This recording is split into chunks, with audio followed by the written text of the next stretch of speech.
the intellect. In Europe, all that was beautiful was through the eyes of Renaissance, also divine in nature. Though there was the beginning of a transformation with the advent of Renaissance, still then,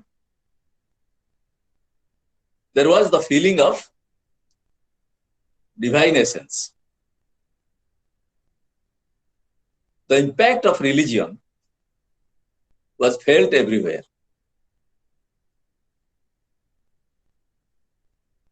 And there was a slogan heard everywhere in Europe with the beginning of the Renaissance that beauty is truth, truth beauty. But we find in latter days, in the Romantic period, by John Keats, beauty is truth, truth beauty. And this beauty, which is based on truth, first emerged in the 15th century and spread over the whole world, throughout the world, in latter centuries. While the entire Europe was enlightened with the new sunrise, it was still for England merely a streak of light upon the horizon. The middle and the middle in the Middle Ages, the medieval church in England, in place of welcoming the cleansing changes, the transformation of Renaissance, opposed all remedies for its curing the diseases or the drawbacks of the society. And its sick condition was adorned by even the King Henry IV and Henry V, who helped to strengthen the autocratic power of the church. During those days, in the advent of Renaissance or before Renaissance, the Pope or the clergymen in the church were more powerful.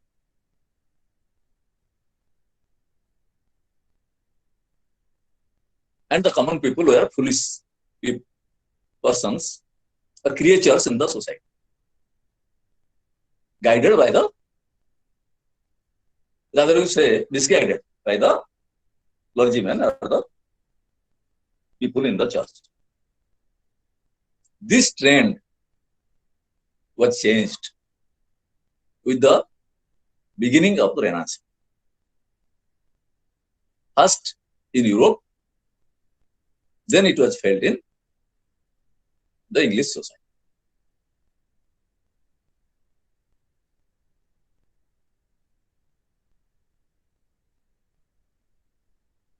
And the King Henry IV and Henry V only could hold back for a while the oncoming tide to provide fresh life to the Englanders. So, England stood during those days between 15th and 16th century. You can note it down. Between two worlds, one dead. Between two worlds, one dead, the next line, the other powerless to be born. The other powerless to be born. And England was in such a condition.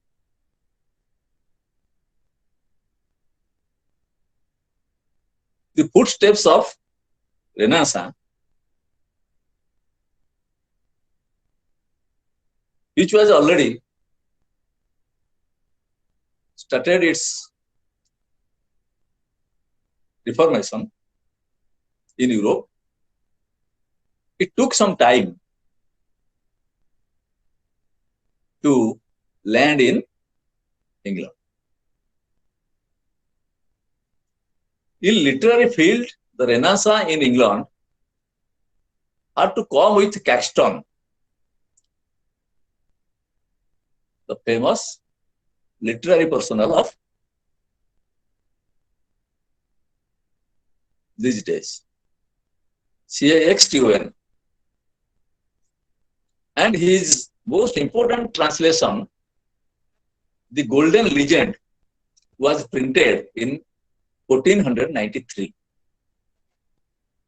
Thus, Renaissance entered into London, first the capital of England, with the publication of English masterpieces, awakening in the minds of people a sense of their national life with a new awakening. The entrance of Renaissance in England created a new sensation in English society. With the reformation of the church and invention of printing machine, to elaborate their literary activities. Hello, sir. Yes. Okay. This is the background of birth of Renaissance.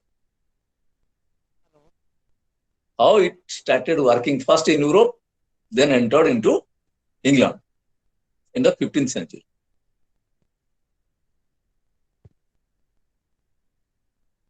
With the reformation of the church and invention of printing machine, Renaissance entered into England with elaborate literary activities.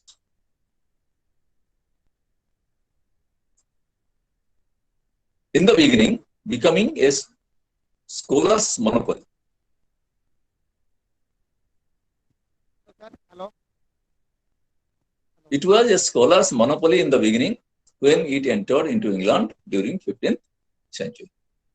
Because the royal personnel like Henry IV and after him, Henry V, who didn't show any encouragement towards the Reformation,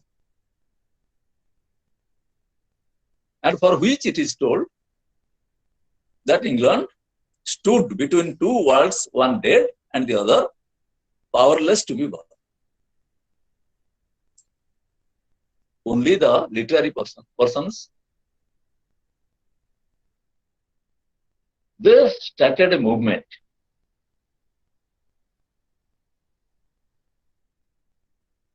And the reformation of church was made in the last part of 16th century.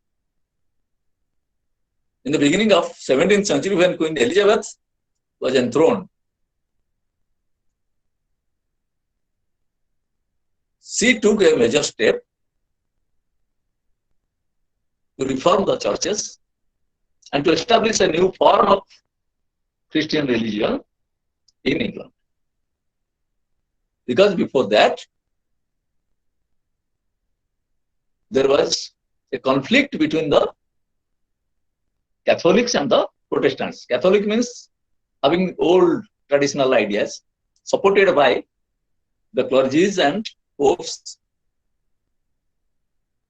in the church, and the Protestants were with modern view,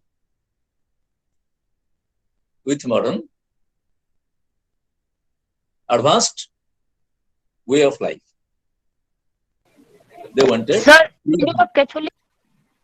Okay. Catholic means Catholic and Protestant. The Catholic means the old Christians. okay, sir. There are two groups.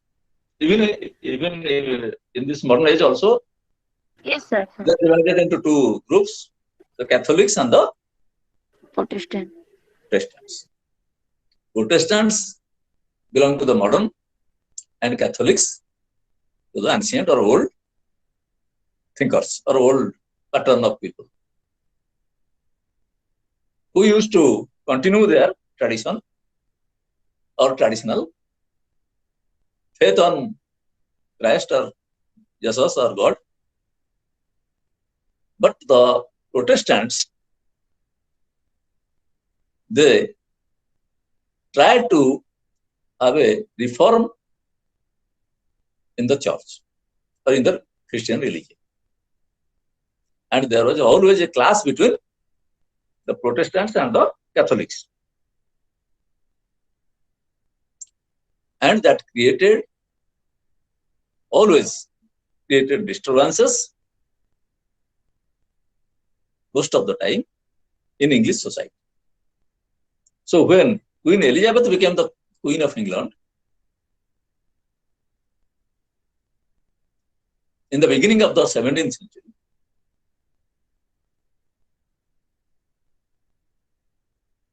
she wanted a settlement, an agreement between the two groups, and for which in the parliament he passed a law, religious act, in the beginning of his rule, of her rule, with the help of his minister.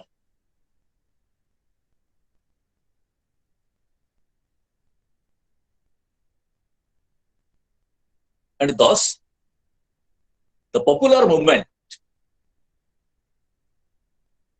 in the form of Renaissance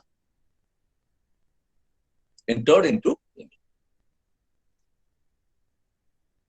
Though the first complete version of the Bible in English was made by Wycliffe in 1382,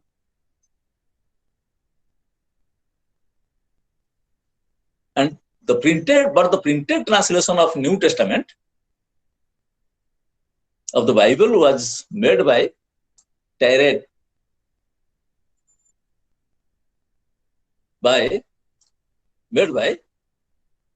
Tyndale, in 1525, in the advent of Renaissance.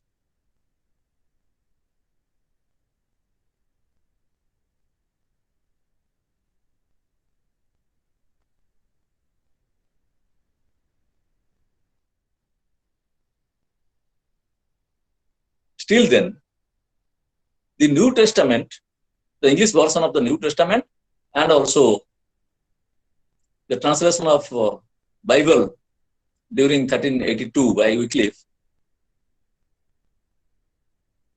these translations were criticized by some writers like Moore, Emory.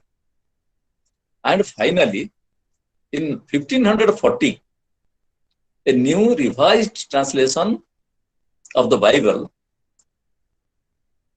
was carefully made or prepared by Cranmer, Cranmer,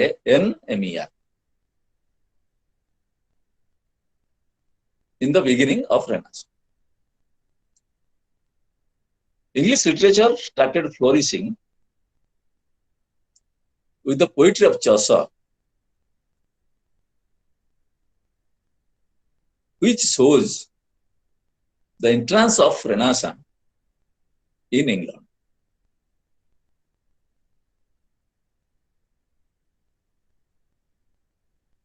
After him, in the early Renaissance literary field, emerged one powerful, wise, and virtuous man of letters, Sir Philip Sidney,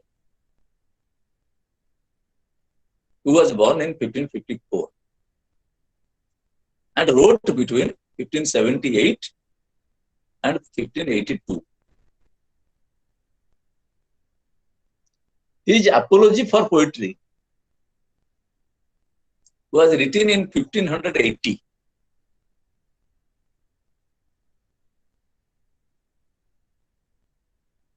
And the Astrophel and Stella, based on a love story. The Astrophel, Astophel, and Stella, Stella, in 1591.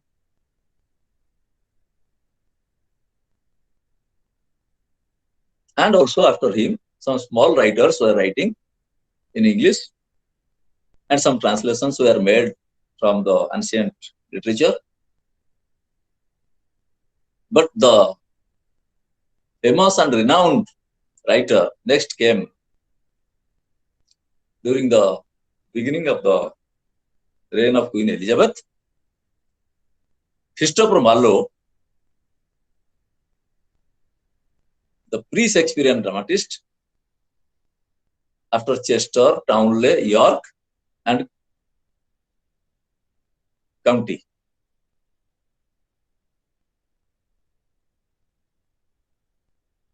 During Renaissance, drama is incomparably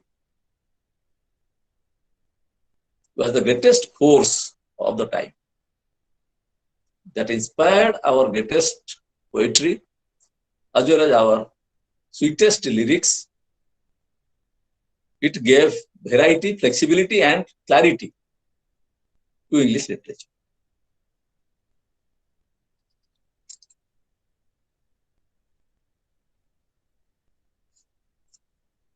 It inspired, the British drama inspired English poetry because the exigencies of the stage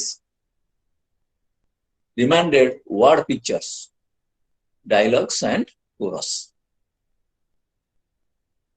that should conjure up clearly and vividly the scenes suggested in the play.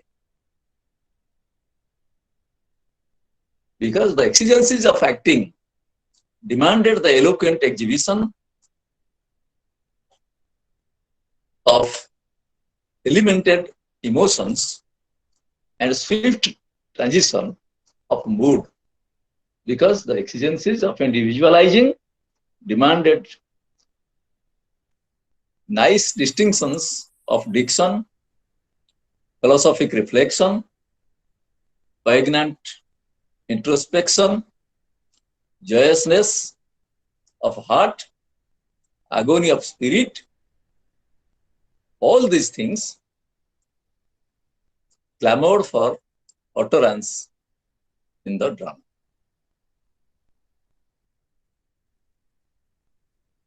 Drama made for intensity of expression. It made also for extensity, as Arthur Compton Rickett observes. Drama may be defined as an articulate story presented in action.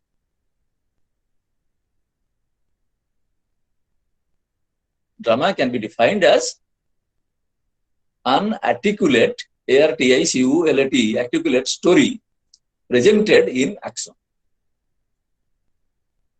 It must be articulate, that is spoken for a story in action. Thus, with the medieval trend, Marlowe's Dr. Faustus is essentially regarded as a Christian play by virtue of its form, and also it has the form of morality, by which we can tell it a morality play.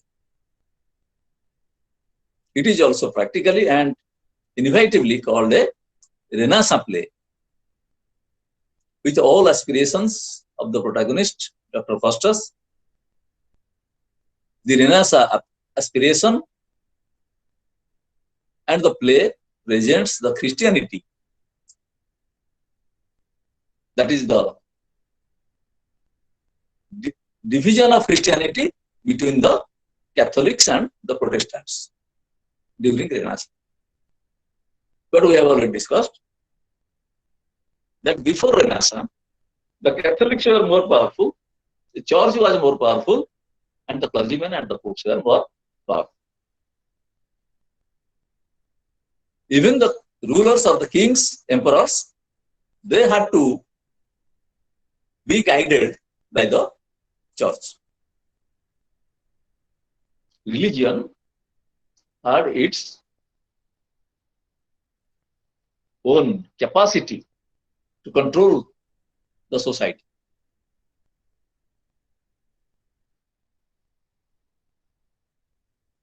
And during Renaissance,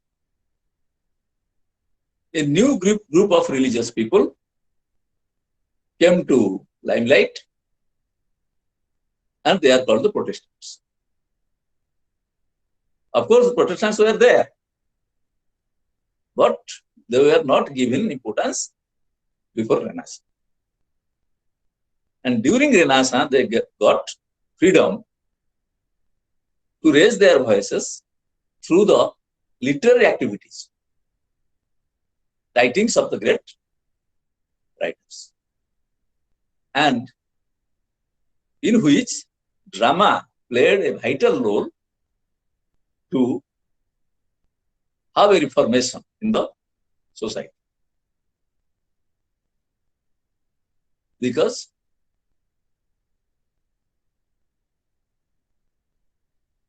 common people may go through some literary works, better to say poem, poetry, story, or drama, or novel. And if they have no leisure to read, a scope to read, no book to read, no manuscript to read, then automatically it cannot reach with the common people. The common people cannot take the opportunity to learn something or to be motivated by literature. But when it will be acted on a stage in the form of dialogues, through some characters, it will draw the attention of the common people very easily. And that was the trend adopted in the Elizabethan era. And the foundation stone was laid by Christopher Marlowe. And his plays would able to unite both the Protestants and the Catholics, because he added religion or religious preachings, religious teachings, religious activities in his play, and through which he tried his best to bring a reformation in English society. So we find all those, the influence of all those things, religion as well as Renaissance. He never ignores the ideology of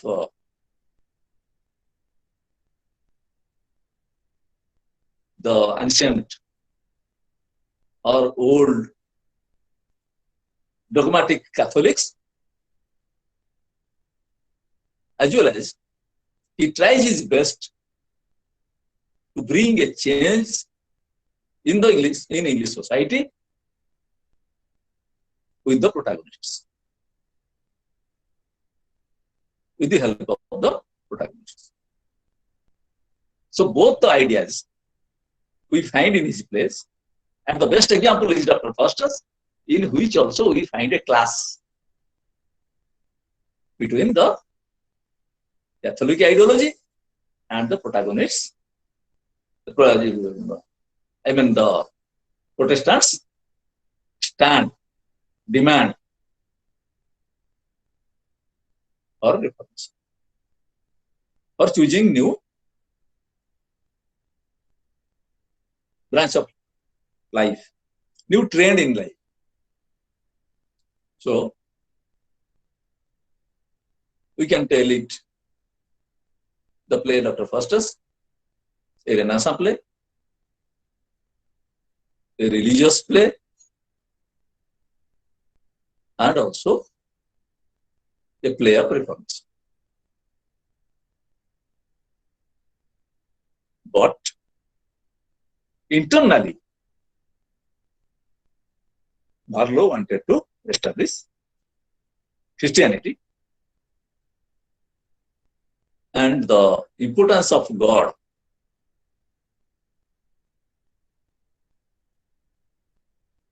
is felt more in his play, though he spoke very little through the dialogues of his characters about God and religion.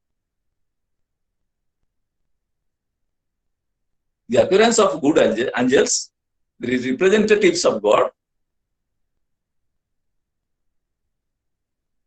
is also there, but he is dominated by the evil angels. The godly or heavenly reaching is dominated by the evil spirits. Activity of magic, necromancy.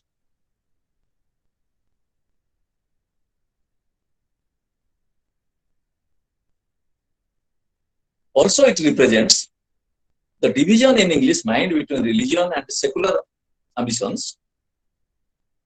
The tragic complexity of Dr. Faustus has to be understood in terms of the interacting influences of these divisions.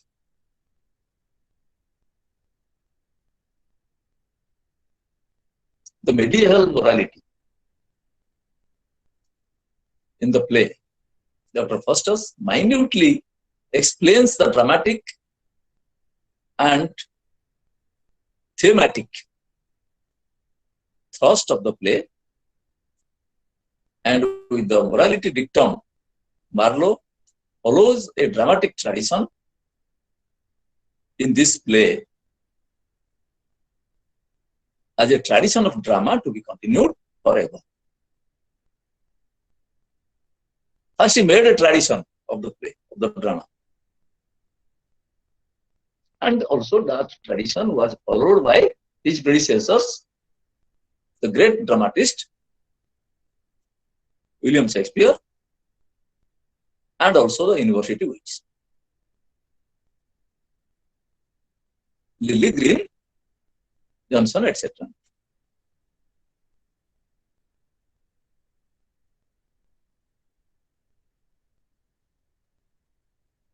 Faustus is not a facile hero. Facile means superficial. He is not a superficial hero, but a representative of morality play ever produced by Marlowe, as the play exhibits him as such. Morality play means the play having Christianity or religion in its background. The justification to interpret the play in terms of medieval Christianity would be the dramatic existence of Dr. Faustus at that level. Through Dr. Faustus, Marlowe tries to draw the Renaissance attitude into Elizabethan world, which is dominated by the medieval values of Christianity.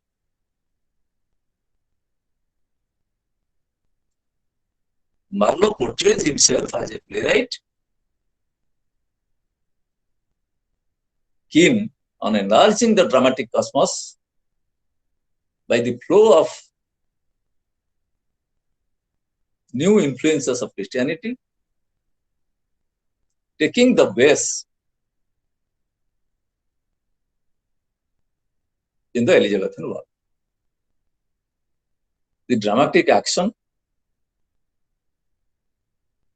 of the play is inspired by the Renaissance idea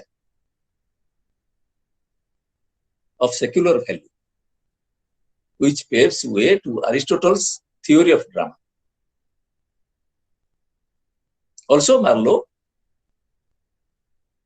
didn't forget to follow the principles established by Aristotle. That is the Aristotle's theory of drama. Who has invented the theory of time, place, and action? Action was there in the ancient Greek plays, French plays or German plays, Italian plays. But Aristotle for the first time introduced the three unities of the drama, that is time, place, and action, which was given more importance in the Elizabethan dramas.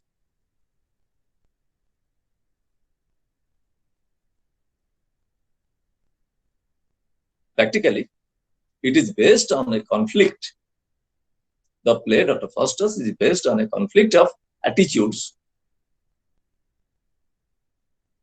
of the rigidly limited and defined era of medieval thinkers and the Renaissance world of natural law. The Renaissance mind explores the cosmic reality beyond the factual terms, keeping faith on an immense sense of human worth and possibility.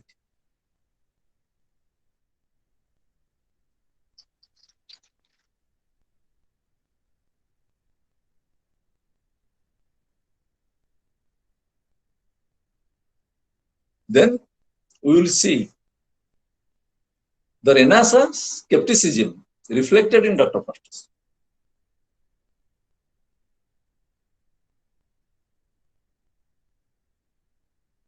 The Renaissance skepticism or the attitude of doubts play a vital role in the life and activity of Faustus, the protagonist of the play, Dr. Faustus, for his own inclinations of intellectual and aesthetic curiosity and passion. Faustus was a scholar, no doubt, a good physician, having reputation in the English society, in the society, but he becomes more ambitious. Through his study, with his scholarly activities, he wants to gain over a lot of things, just like God. He had faith on God, but he wanted to be a God himself.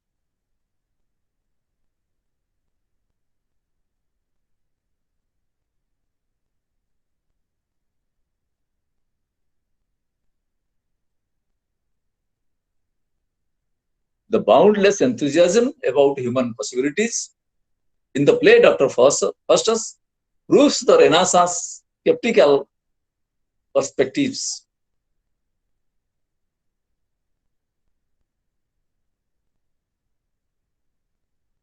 Faustus becomes skeptical in his perspectives and wanted to go through his study of necromancy to achieve grand success.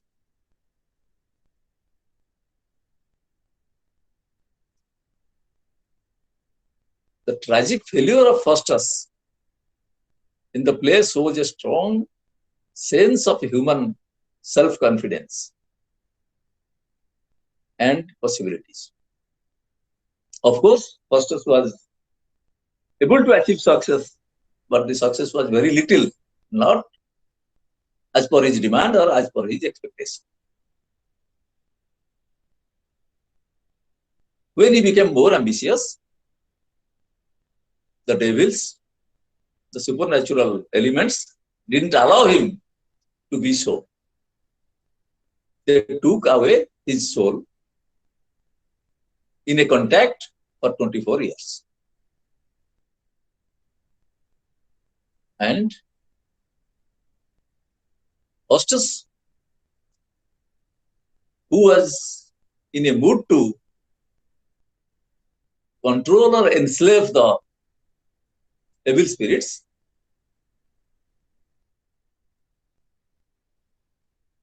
but in course of time, finally it is found that he was enslaved in the hands of the evil spirits.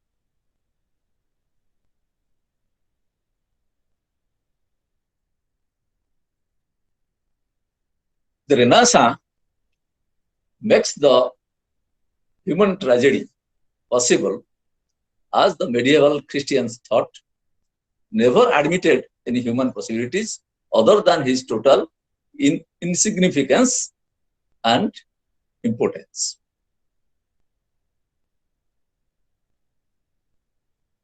The medieval Christianity or the religion in the medieval period didn't allow the common people to be more powerful, which is clearly visible in the characters of Faustus when he became more ambitious.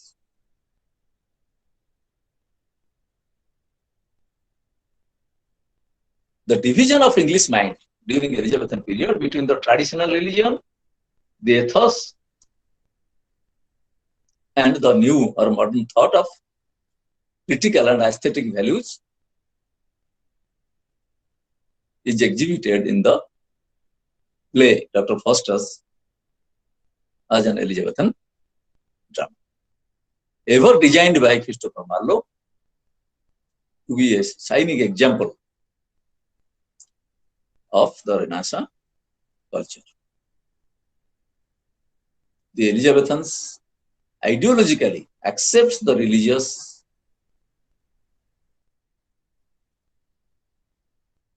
activities, the divine theory, providentialism with divine foresight of the church. But the church never provides practical guidance to the common people regarding emerging secular culture.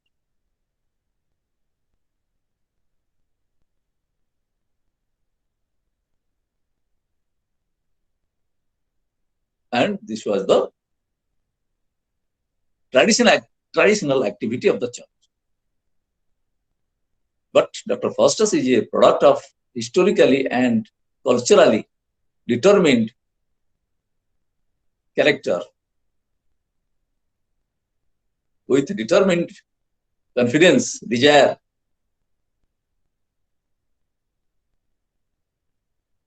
that may warn the self-conscious Renaissance people to create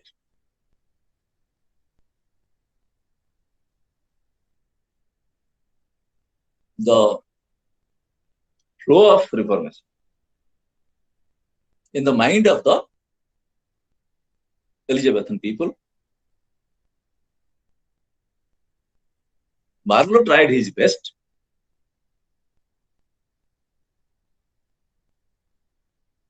to bring a change in the mind of common people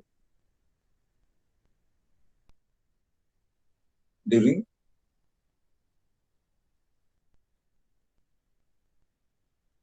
his period.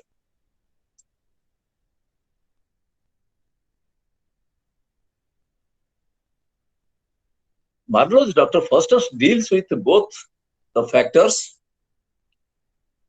Renaissance ambitions, and religious values.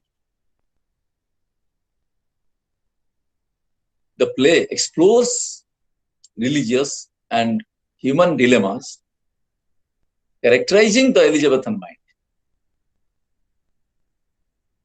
In the play, one finds Faustus craving for classical learning. What we find in his dialogue, sweet analytics.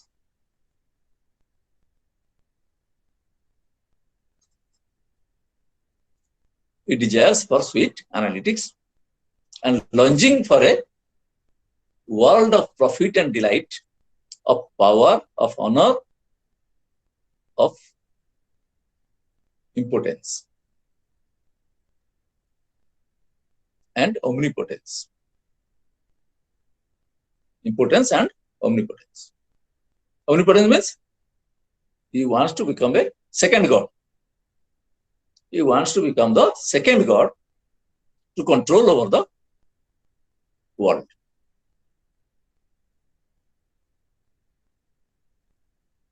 And in the dialogues of Foster, we find these words: the world of profit and delight, of power, of honor, of impotence and omnipotence. The depth of his ambition is expressed as images like heavenly. What we find? The word power used in the play. The word power used in the play by Marlowe. And from the particular words, the audience can imagine or learn a lot.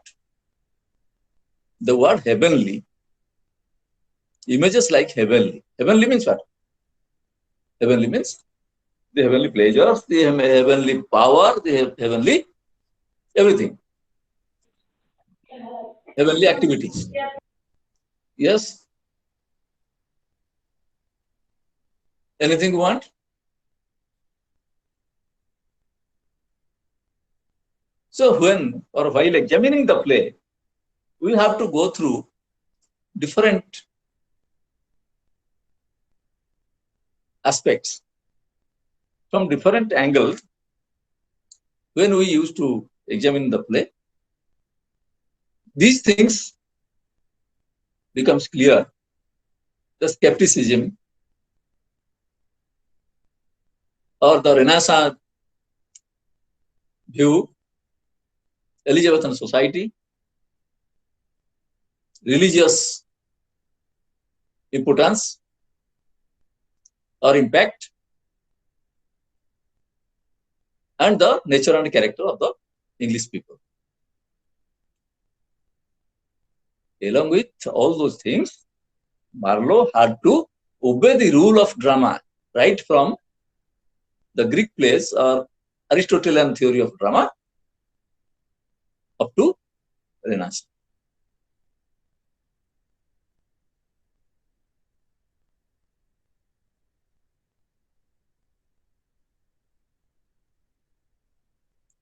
And also, he has shown his miracle of words, use of words. The words of Marlowe are powerful, having the depth of literary sense. Having the depth of literary sense. So, while going through the dialogues, mainly the protagonist, the hero of the play, in the dialogues of in his dialogues, we find specially mark the word power used by Marlowe.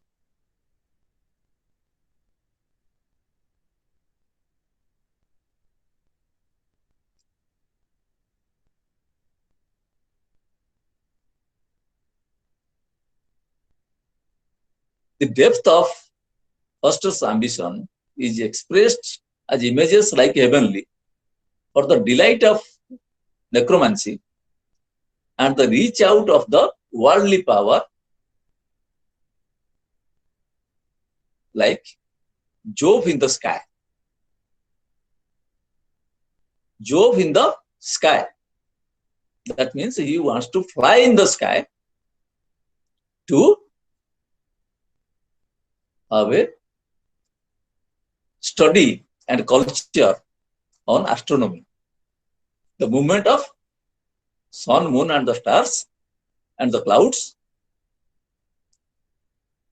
and cosmos, universe, study of universe, cosmic powers, study of cosmic powers, Jove in the sky. The term used by Marlowe in his diary. His dissatisfaction with the human state is dialogued as, yet art thou still, yet art, thou still, but fastest and a man. Art thou still, what does it mean? Art thou still means the theory may remain unchanged. That is the theory of religion, which gives us the idea to acquire more knowledge, not only of the traditional things, but also untraditional things. That, as per the belief of the ancient people, the power of magic, the power of necromancy, the power of evils, the power of supernatural elements was felt in the ancient society. According to the blind belief of the people, these things may bring some supernatural powers, some supernatural activities, or can do undone things. And when there was a blind belief of the common people regarding these things, in order to make his play more interesting, in order to make his play more attractive, Marlowe and the Elizabethan dramatists, they tried to create horror, terror on the stage. Because during those days, technique was not in a so advanced stage like that of our modern cinemas. Horror films or horror shows placed in the cinemas or dramas or any theatrical activities. So through dialogues, chorus, the dramatist tried his best to put all those things in a play. And during those days, the common people or the audience, they must have to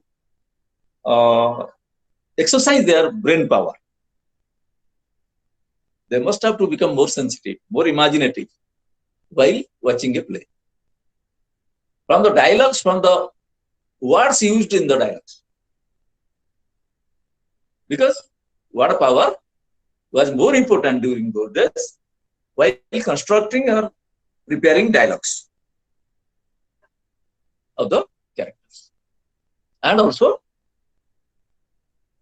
the chorus was also powerful, for which poetry or lyrics played a vital role in Elizabethan play. We find a huge number of use of sonnets, songs, choruses by the Elizabethan and Shakespearean plays. Because these things used to solve the problem of the stage. That cannot be exhibited on stage. They can be, or those things can be produced in the form of chorus, in the form of a song. And the imagination of the audience will reach up to that level to enjoy the play or to be convinced completely about the background and the status of the play, aim of the play. entertainment in it, and also the good qualities, including the religious activities, political activities, love, romance, comedy, everything, tragedy. They have to assume, imagine in their imagination, and by using their sensitiveness, they will reach at that level to enjoy the play wholeheartedly or completely.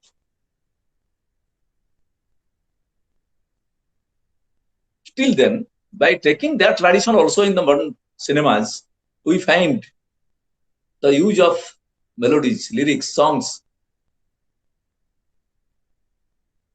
and the songs written in accordance to the situation, scenes of the cinema or of the play.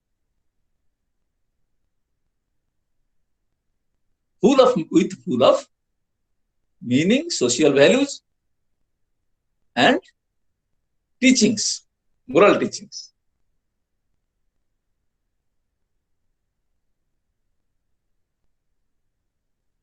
In which songs also we will find religious touch, patriotism, romantic aspects, tragic elements, which play a vital role to glorify a play, to make a play successful.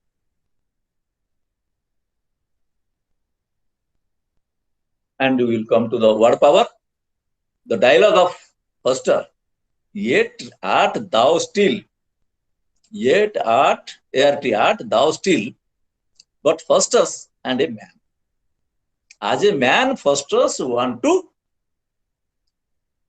be powerful like God, though the art is still, though the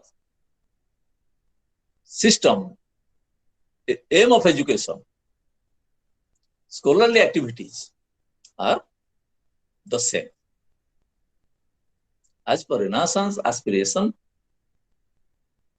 the divine power is the ultimate test of human achievement, pursuit of divinity. And according to Faustus and his self-defeating for human aspiration in a world of sin, and man cannot deceive himself by denying sin or ambition. According to the religious belief, man cannot go away from his sin without being punished. Punished in the court of law of God. Punished by the supreme power.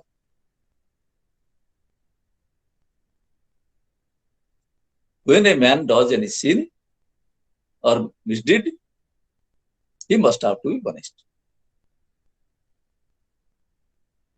If he is more ambitious to be a god, it is a sin according to the Christian religion, to the Christianity, and he must be punished. In the Marlovian dialogue, it is why then be like we must sin and consequently die. You can note it down, the dialogue of Marlowe. Why, then, be like we, or may, why then be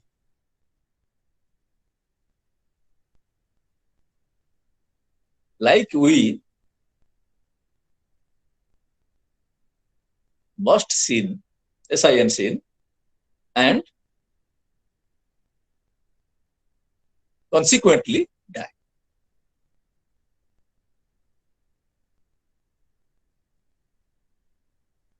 So why we will not be punished if we will commit any sin or do sin? as per the belief of the Catholic Church, pastors would ignore the eternal possibility of divine grace, and as per Calvinist agreement, a sinner, ambitious man is a born immoral fellow. A sinner, highly ambitious man, ambitious to be a god. Ambitious man means to prosper in the society, to become a superman. He is a born immoral fellow. He has no right to live in this world on earth, whose sin resulted in predestined state of death. He must be killed. No excuse for him is there in the court of God. Versus beliefs in necromancy as the thrust and power of scientific method through which Renaissance scholars try to understand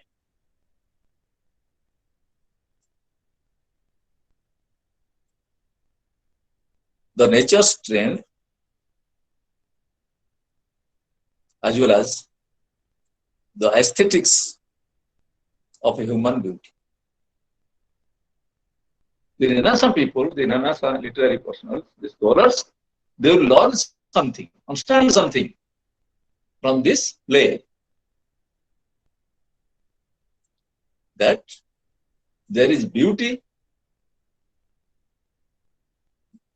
so-called human beauty is there, who is worthy to get the mercy of God. Religious, the religious bent of mind, with a religious bent of mind and activity.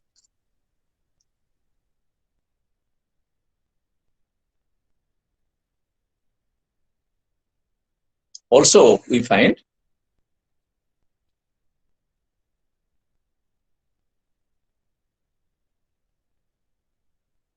the Renaissance aspiration and the rhetoric touch in the plays of Marlowe.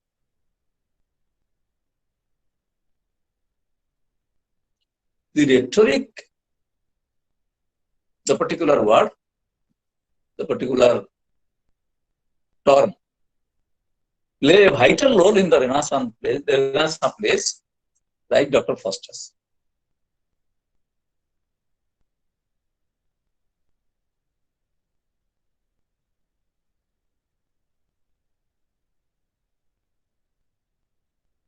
According to a critic,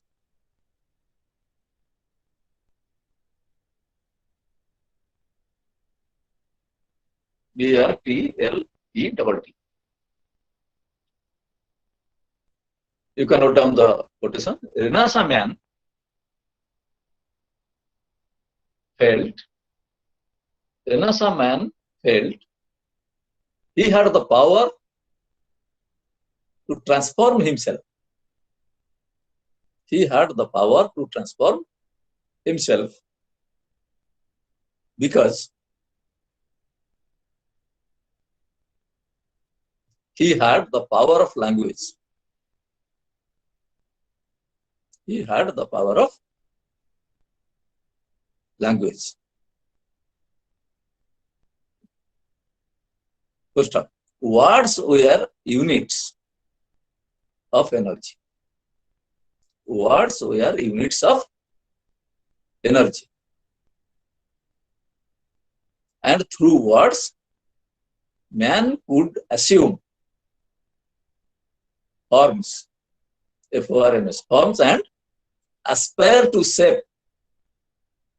Aspire to shape.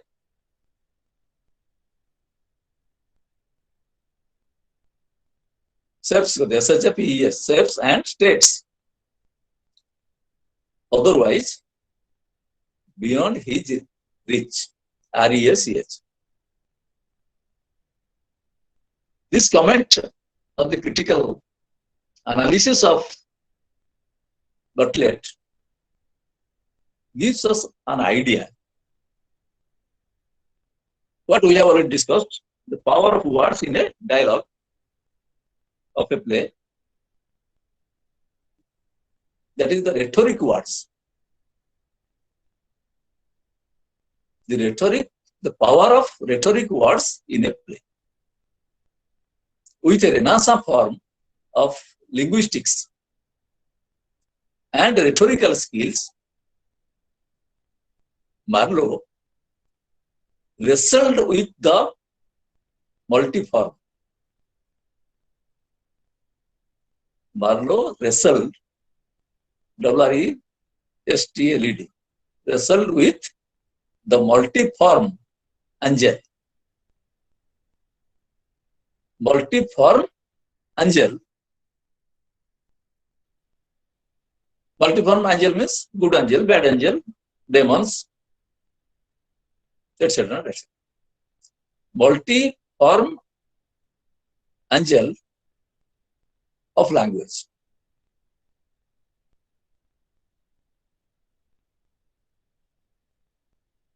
Use of powerful language. Use of technical languages. In a Renaissance attitude, Hustus chooses to be impulsively rhetorical, driving himself into a state of aspiration beyond his abilities. The aspiration, the will, desire beyond his abilities, beyond his reach, beyond his capacity.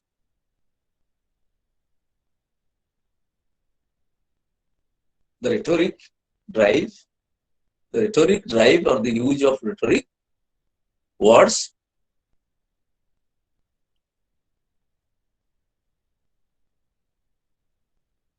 that brings Renaissance man towards knowledge, beauty, and material power.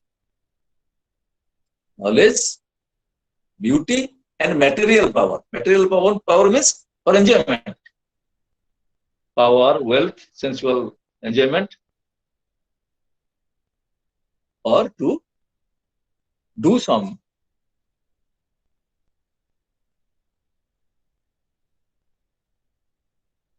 powerful work with the help of the supernatural, not natural, unnatural. The imagination of heaven and hell, appearance of good and evil spirits or angels, exhibition of unnatural occurrences through magic or necromancy are all rhetoric, and Faustus's rhetoric of learning becomes a medium of Renaissance thought. During Renaissance, people were taking the old thoughts and beliefs, they wanted to do something unusual, unnatural, by using their freedom. Because before Renaissance, there was no freedom. And the common man was controlled by religion or religious people. And even the religion was more powerful than the political power. The kings and emperors were also guided by the religious people, holy people, the clergymen and the pope. Church was powerful then. But during Renaissance, when human beings or common people got freedom of speech, freedom of activity, they were motivated to take up some unnatural way of attaining wealth and power. And this motto of Renaissance common people common people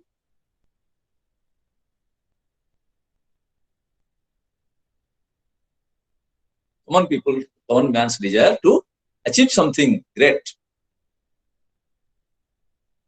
in an unnatural process.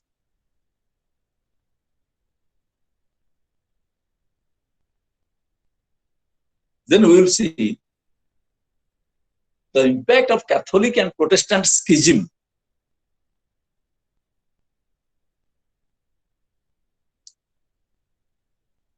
Schism means what?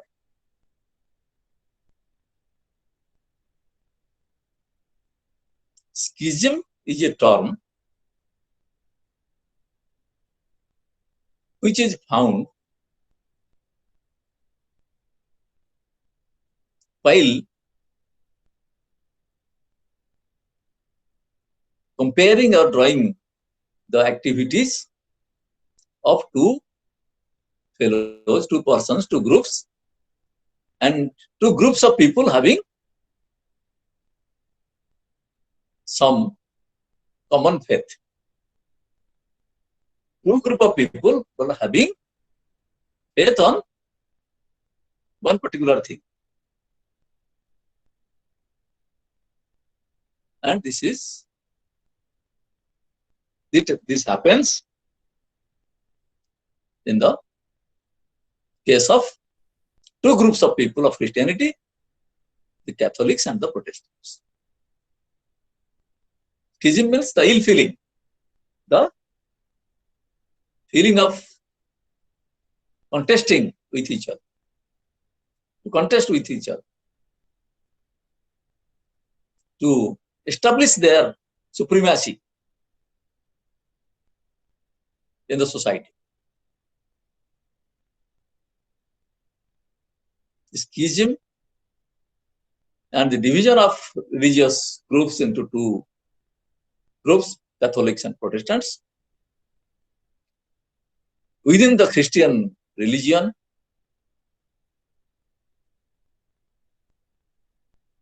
which is based on one faith, faith on God, faith on Jesus Christ.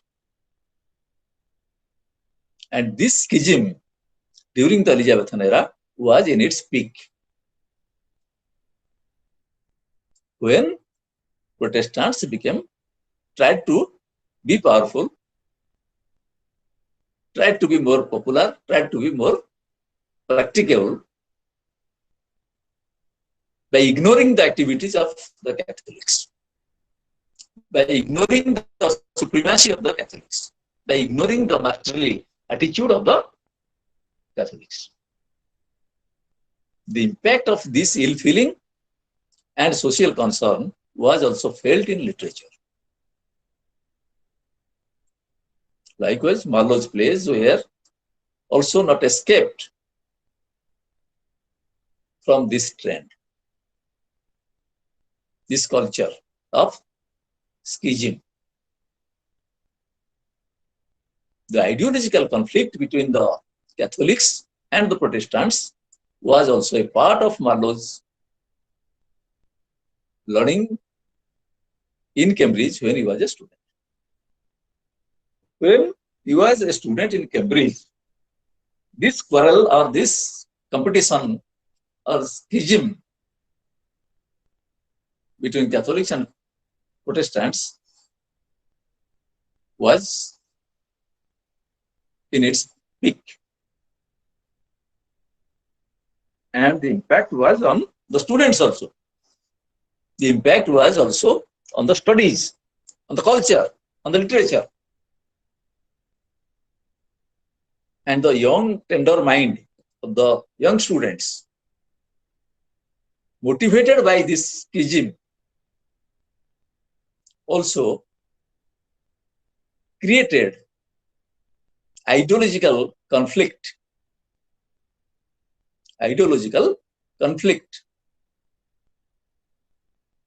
And a huge number of questions came to their mind. The question of religious activities, the question of modernization, the question of Renaissance, the question of Reformation, as well as the question of Christianity, question of religion, question of the activities of the Catholics, or the old and ancient ideologies, ideas, theories behind Christianity.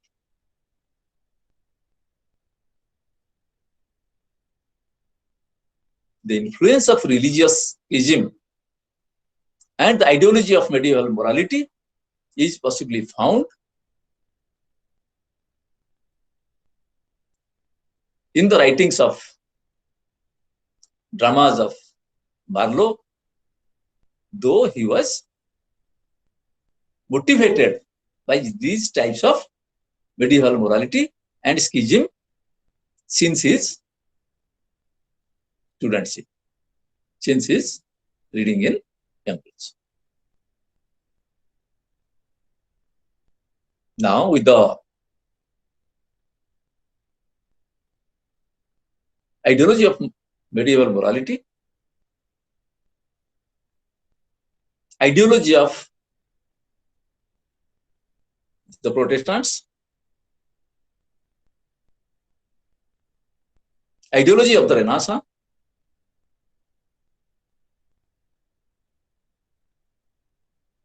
this trend of religious revolution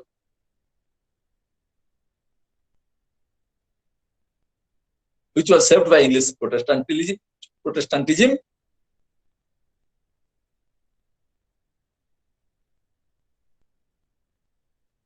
was also felt in Barlow's play, Dr. Faustus. The movements of Reformation through Renaissance focused on the ideological formulations of institutional Christianity. The English Protestants were in a mood to oppose several religious practices of the Orthodox, I mean the Catholics.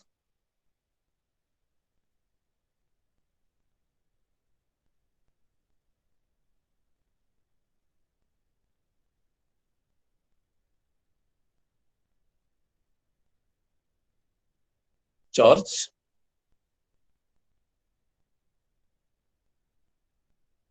and the propounded rebellious doctrine of justification by the faith of conscience as against the institutional determination of individual faith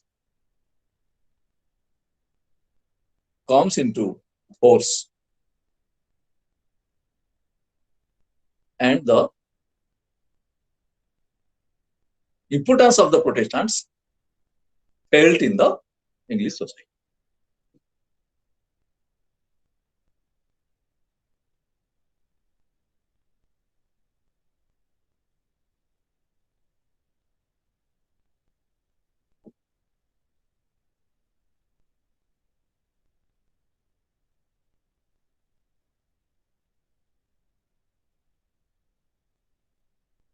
Of course, the Protestants believed in absolute predestination. What do you mean by predestination? The word used by the Elizabethans. Predestination means what is believed by our astrology. Predestination means we are predestined. When we take birth on this world, on this earth, we are predestined. Our destination has been fixed by God. Our destination, our fate has been already decided by God, by the Supreme, by the Almighty. This absolute predestination theory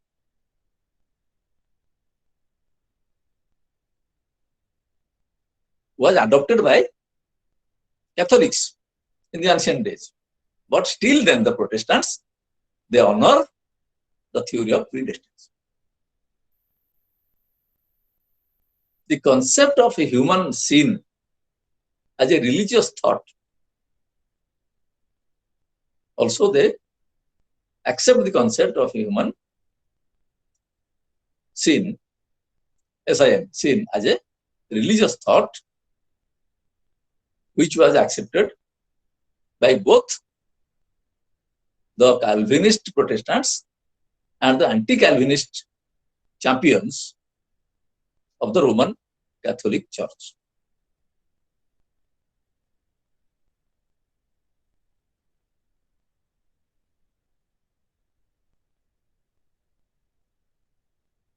But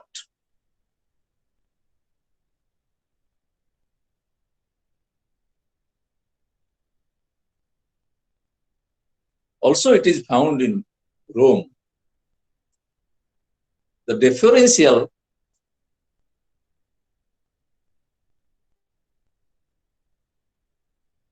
thought, differential thought, the thought of difference, different ideas, thought of different ideology was diametrically in the possibility of divine mercy for the sinner was there. When the Catholics, according to their thought, the punishment will be something different. They will be punished after their death. But the modernist Protestants were the Renaissance thought, according to the Renaissance thought, that the sin will be punished during his lifetime, not after his death. He will be punished by God in his this particular birth, this particular lifespan, not after death. The Protestants believe that the sin committed by a person through predestination cannot be forgiven by God, and there is no escape. But the Catholics, according to Catholics, believe that God may forgive the fellow if he repents. God may forgive the person committing sin if he repents, if he surrenders before God. And sometimes he will be punished after his death, if not surrender. But the Protestants, the modern followers of Christianity, they argue that they cannot be forgiven by God and there is no chance of escape, that they must be punished by God. And in this path, in this course of their life, birth to death, within the birth to death. Thus, Faustus, after being motivated to adopt necromancy, sells away his soul, but at last seeks God's mercy. But according to the theory of Protestants, according to the Renaissance theory, Barlow never allows him to seek or to get the mercy of God in his lifetime.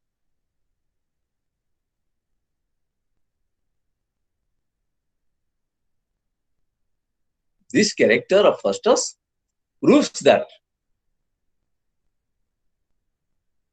Dr. Faustus, the play, reflects the divergent position of the Catholics and the as well as the Protestants.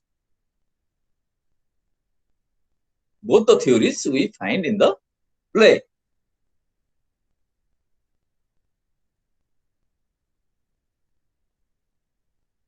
This religious controversy, because Marlowe didn't allow Dr. Faustus to have a chance to take God's mercy, to get God's mercy, because he has employed the evil angels to persuade him not to pray God, not to have any repentance during the lifespan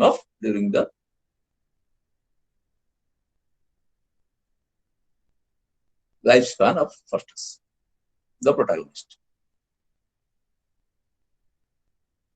And it proves that the schism of Catholics and Protestants is also felt in the play. This religious controversy was very close to Marlowe from his studentship at Cambridge, and in fact, Faustus's despair, either in itself or in putting it side by side with his religious hope or Renaissance aspirations, provides the rich complexity of the Elizabethan mind, fluctuating among several alternatives. The Elizabethan mind or the Elizabethan people, they always seek several alternatives. If not, we get success in one way. Immediately we will switch over to some another trend in which we will achieve success. If we have not much of memory to be a scholar or to get a good result in the examination, we have to find some other way of malpractice or taking up some other influencing the examiner to get good marks. Yes or no? This is the motto of modern man, character of modern man, which have been started since Renaissance.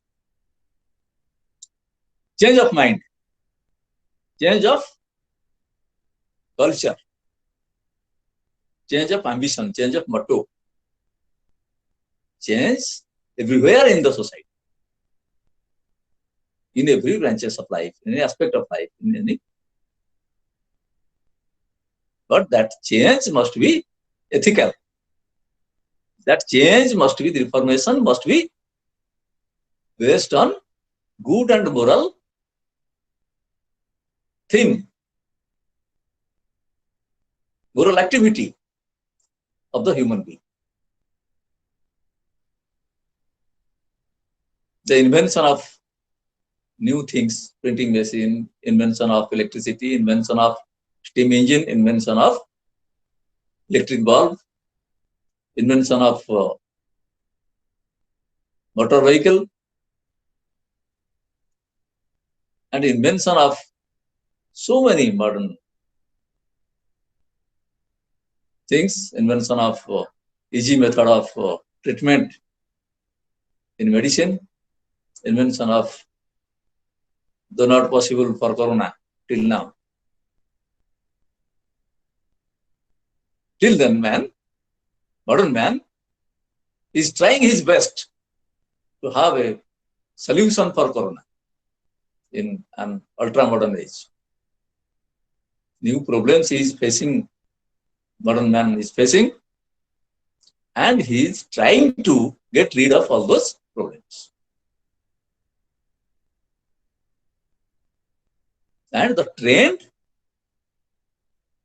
has already started with the advent of Renaissance from the 16th century. So many centuries have been passed, but still then man is trying to invent something new, discover something new, and to have his own aspirations fulfilled by stepping on Mars, stepping on Moon, stepping on some other planets, like that of Faustus in Marlowe's play of Faustus. The trend of modernization, the trend of achieving success has already started from the time of Marlowe, Elizabethan era, with the activity of Dr. Faustus, with the character of Dr.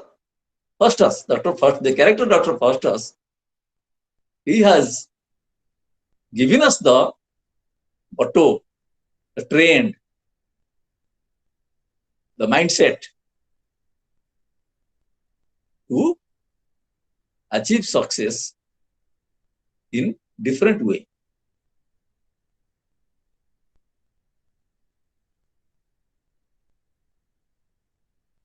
And for which it is told that Elizabethan mind fluctuating among several alternatives, in which way he will achieve success.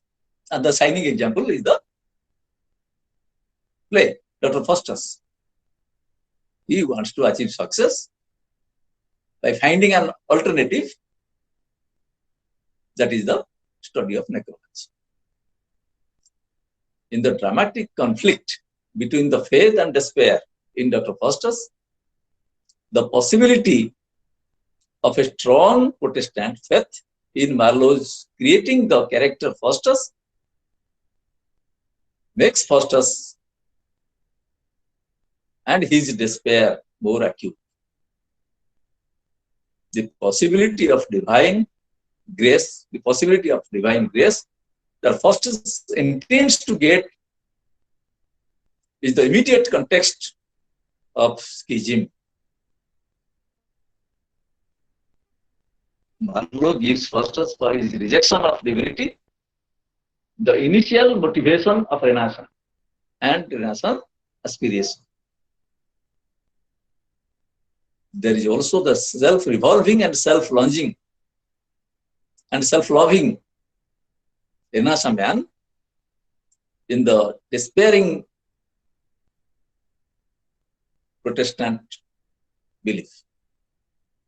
Repentance is an impossibility to Faustus the way he is acted. He cries for mercy, although he knows that it is impossible to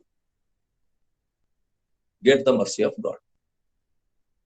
Until the end, Marlowe dramatizes the ineffectual possibility of divine grace for Faustus, and practically Dr. Faustus, the play is based on a Protestant ideology, Protestant faith.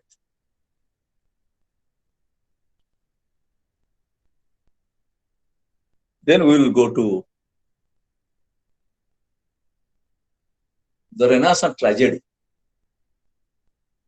And the shining example is the play, Marlowe's play, Dr. Faustus. Or better you say, in the form of question form, you can say, the narrate Dr. Faustus as a successful Renaissance tragedy.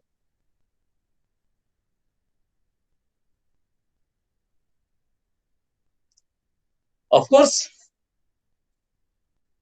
Dr. Faustus, the play of Christopher Marlowe, is based on Renaissance tragedy and the best example of Renaissance tragedy.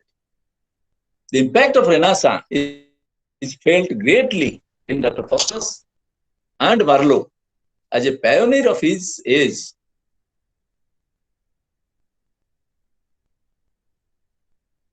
And to create such a character of Faustus, to prove it as a true man of Renaissance, as a true man of or character of Renaissance. Though the story and the background of the play is taken from the Middle Ages,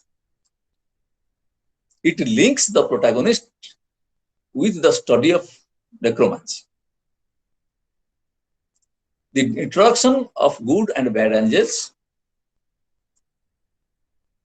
of the minor devils, and of the 7 deadly sins in Dr. Faustus, along with his thirst for knowledge, the passion for the classics, the skepticism, interest in sorcery or the magical art,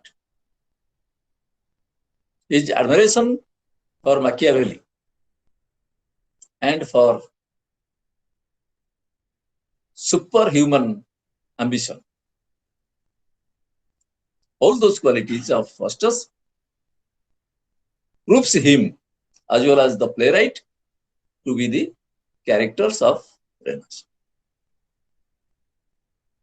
Having all the qualities of Renaissance incorporated in the character of Faustus.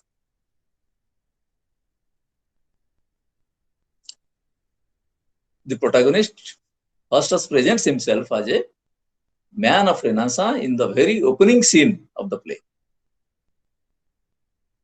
Rejecting the traditional subjects of study, he goes back to the study of necromancy and the study of magic. He considered the world of profit and delight, of power and of honor, of omnipotence.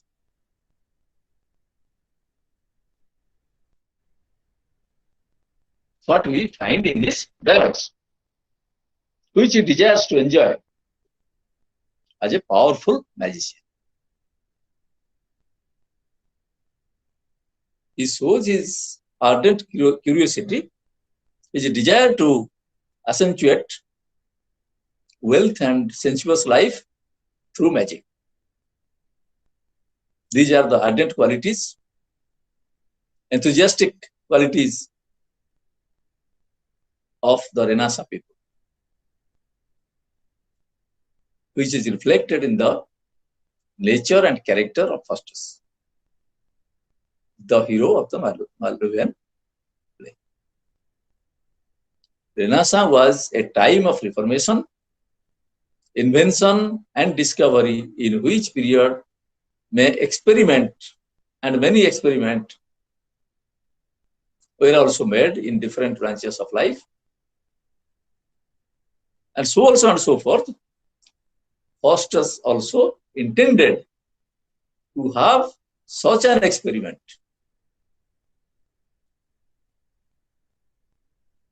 of his study of necromancy, and a number of allusions in Act 1 of the play maintain the sense of outlook and extended the horizon of that great period of English history.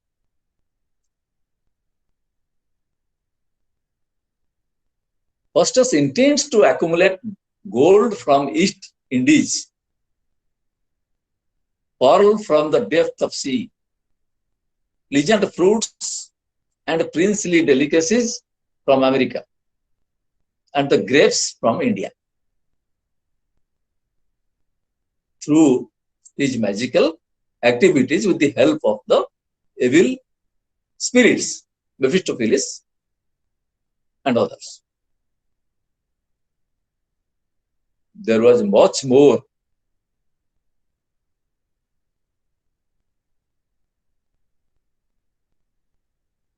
found in this act to move the heart of the English audience, to touch the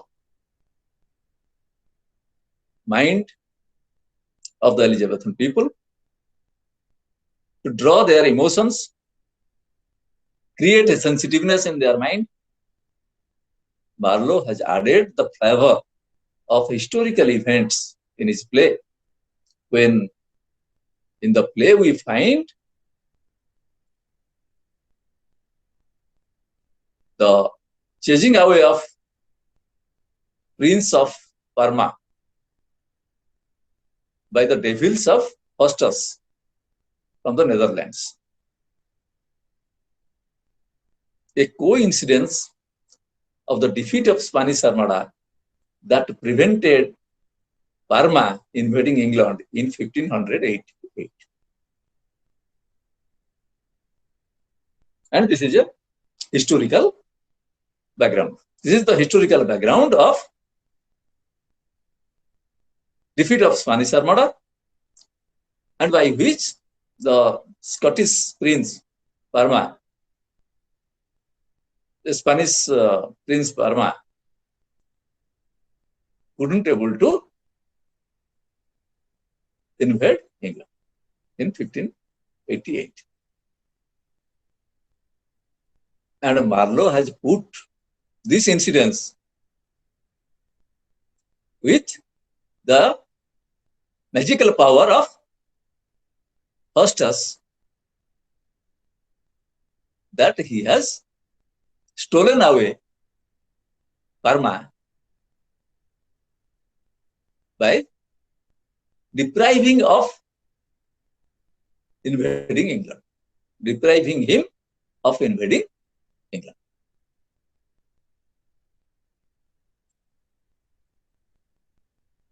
Thus, the power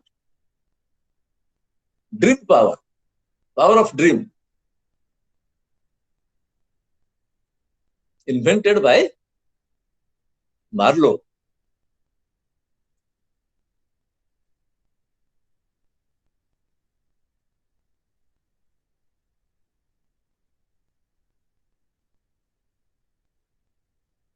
provides a strong appeal for the English people to enjoy the play, and he himself is a party to it, because he has inserted the magical event by taking the history of England, by taking the example of the history of England.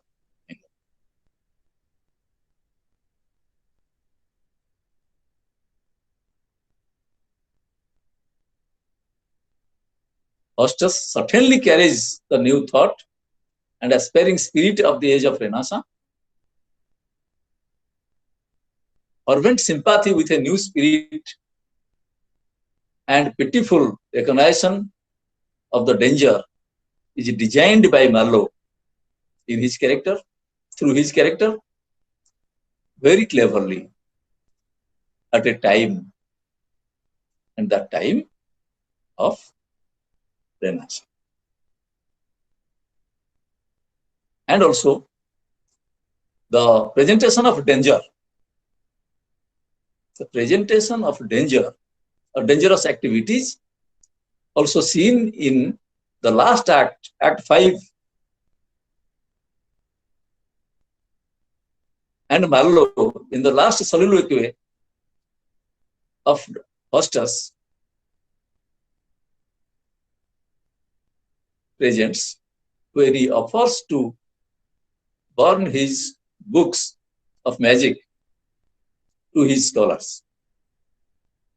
His exclamation to the scholars in his dialogue: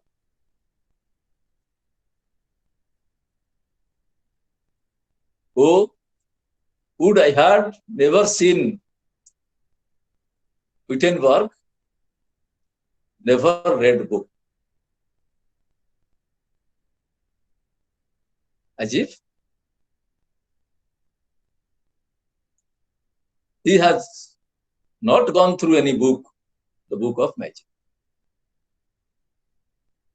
And all these books are valueless for him, worthless for him, who have guided him in a very wrong way. That is the repentance of Christianity.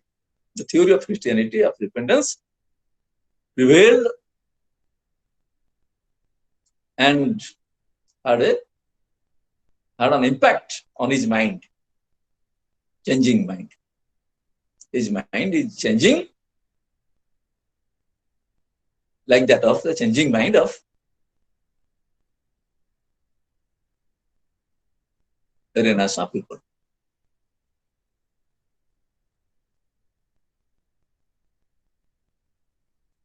And this gives an impression that Faustus attributed his downfall partly, at least, to his learning, and he desires to be saved by God, and he tries to pray for the mercy of God.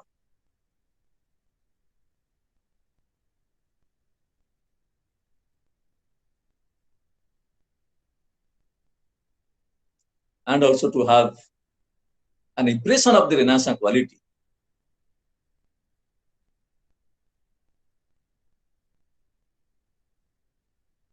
And to find it in Dr. Faustus, one should go to the Italian works, which is available in English translation as Petrarch on his own language, Lorenzo Vela's Dialogue of Free Will, and Pico della Brandes,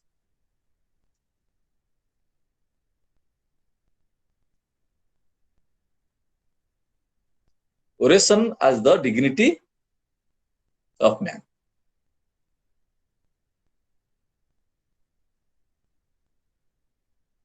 Petrarch reconciles a Renaissance delight in life and learning with an Augustarian recognition of the limitations. The limitations of man, and devotion to eloquence with a devotion to dogma.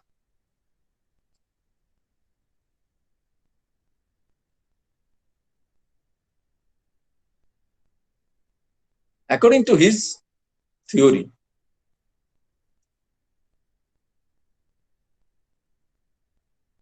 the Augustine idea or recognition of the limitations of man, then man, to lead a social life on earth, must have to obey some rules and regulations, and there is limitations fixed by God. And his devotion to eloquence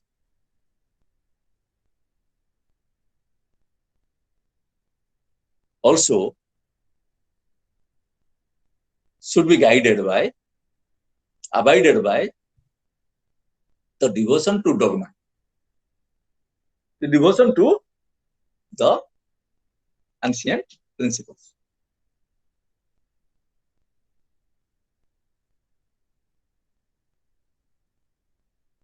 And it is also unknown so who have implemented that dogmatic law or rules and regulations for human being on earth.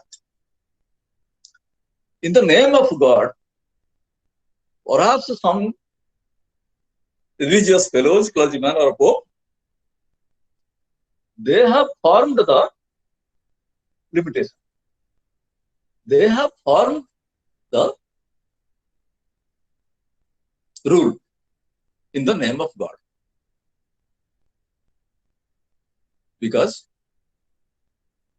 what we learn from the life and teachings of Jesus Christ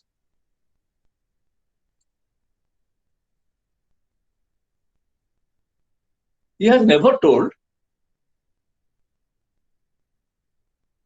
to punish human beings for their sin,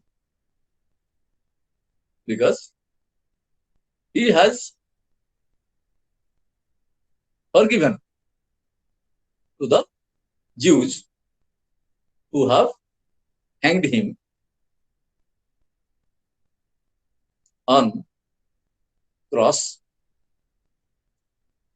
or who have crucified him on nails. So, according to the Renaissance theory, according to the Reformation theory, modern man never admit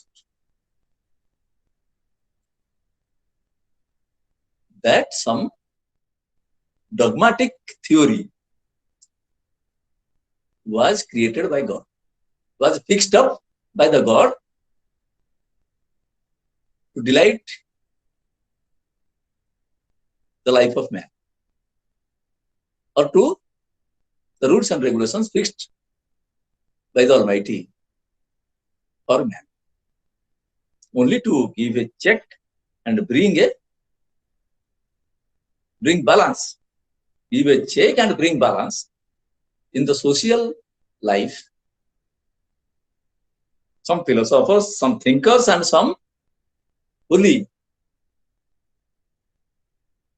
people, religious people, they have formed the law, rules and regulations,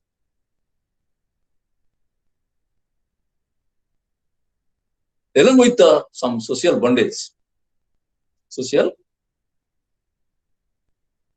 customs and traditions. They have formed what the Protestants or the Renaissance people, modern people, take it as dogma.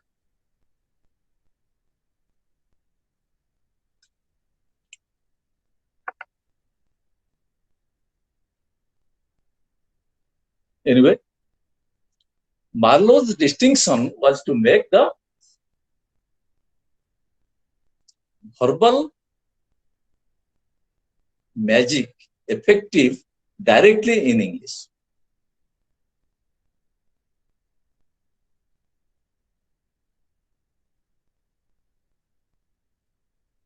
What is that effective magic? To put the audience in a spell. That is the magic of to make the audience spellbound.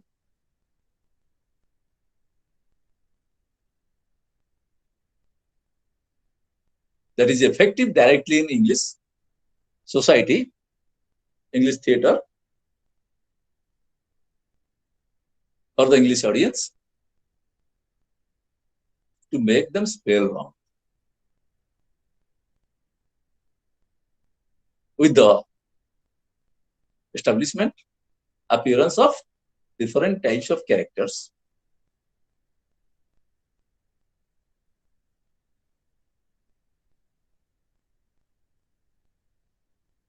Also, we find some comic activities in the play in order to lessen the seriousness of the play, to make the play somehow light, or to divert the attention of the audience from the main course of the play. What we say, interlude.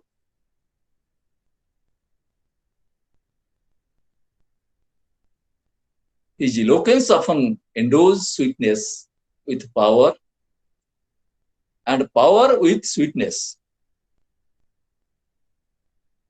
in a way of moral judgments. Two opposite things we find here. His eloquence often endows sweetness with power, and the power with sweetness.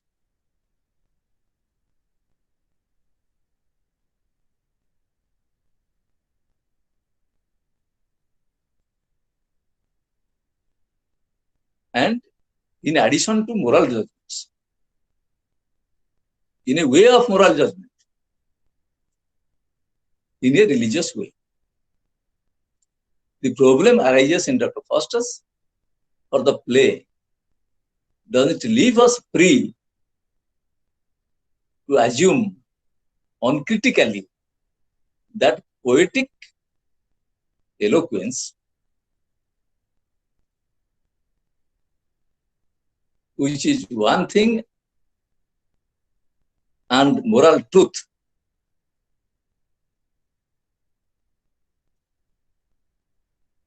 and also related with each other. It may be claimed that what we value most at the end is not the pity of the good, but the rhetoric of the damned. The pity is the rhetoric of the damned. That means Faustus, the protagonist. Dr. Faustus as a play is not only the first Elizabethan tragedy, but the first, not only the first Elizabethan play or tragedy, but the first to explore the tragic possibilities of the direct clash between the Renaissance compulsions and the Christian tradition.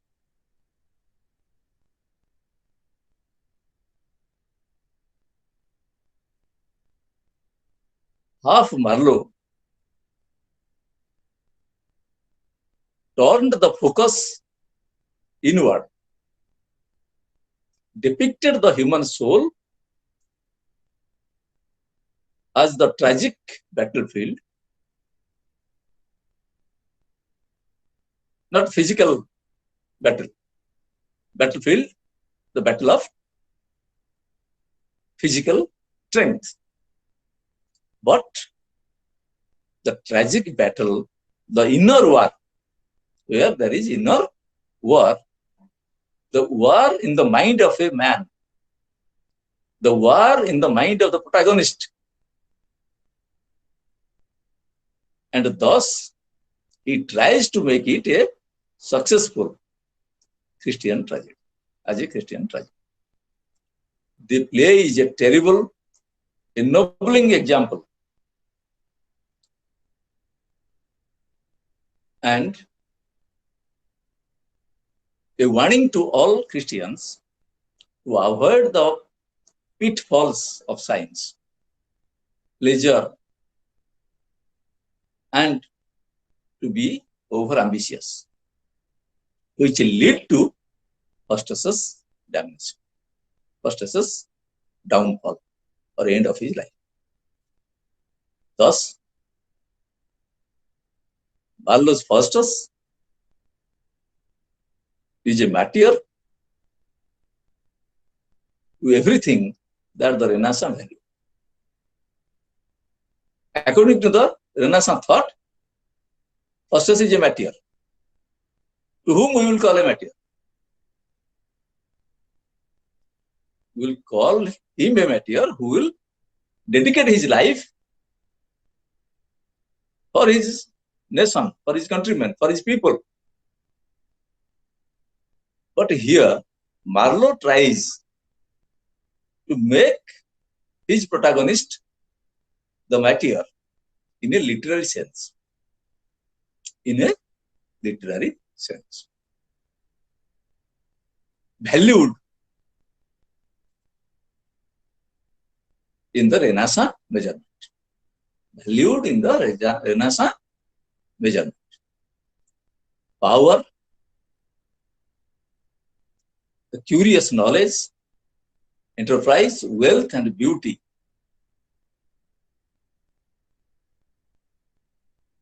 All these things show Marlowe's passion for Renaissance and his creations through Renaissance literature. Thank you.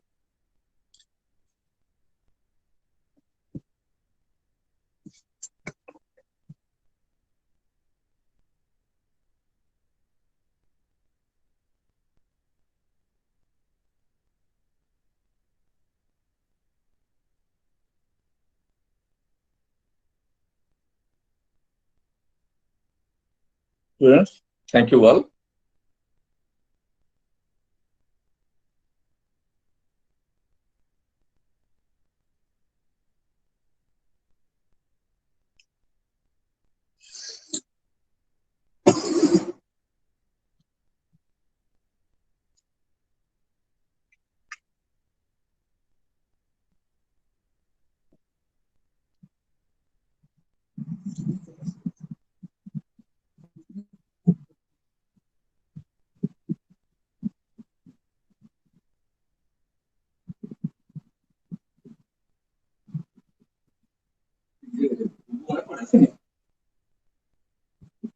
ମତେ phone କରିଥିଲା ପରିନ୍ଦା ଦେଖିଲା ବେଟିଟା ଲାଗି କେବେ କେଲେ sir କହିଥିଲେ 12:30 ଗୋଟେ ବେଳକୁ ଯିବା ପାଇଁ ଆଜି। अरे ମୁଁ ତ କହୁଛି ବ୍ୟାଟେରୀଟା ଯେମିତି ଆଗ ଆଣିବୁ ନା ସାଡେ ଯିବା ନେଇକି ନା ଆସିବୁ। ମତେ ଏଇଆ କହିଲେ ମ୍ୟାଡାମ ଆଉ ଯୋଉ ଅବିକା ତ ସବୁ ସିରିଏଲ ଆରମ୍ଭ ହେଲାଣି ନା ସରଗରିଆ ସାର୍ ଫୋନ କରୁଛନ୍ତି ମୁଁ ଯାଉଛି ଏବେ ମାନେ ଜଷ୍ଟ ଏବେକା ଫୋନ କରିଥିଲା ରାନୀ ମୋବାଇଲ ଆଉ କହିଲେ ମୁଁ ଏବେ ଯାଉଛି ଆଉ ସାର୍ ତ ଅନଲାଇନ ଅଛନ୍ତି ବୋଲି କହୁଛନ୍ତି ମୁଁ 1:30 ଭିତରେ ଆସି ପହଞ୍ଚିଯିବି। ହଉ ତାହେଲେ ମୁଁ ଦେଖେ ଯାଇ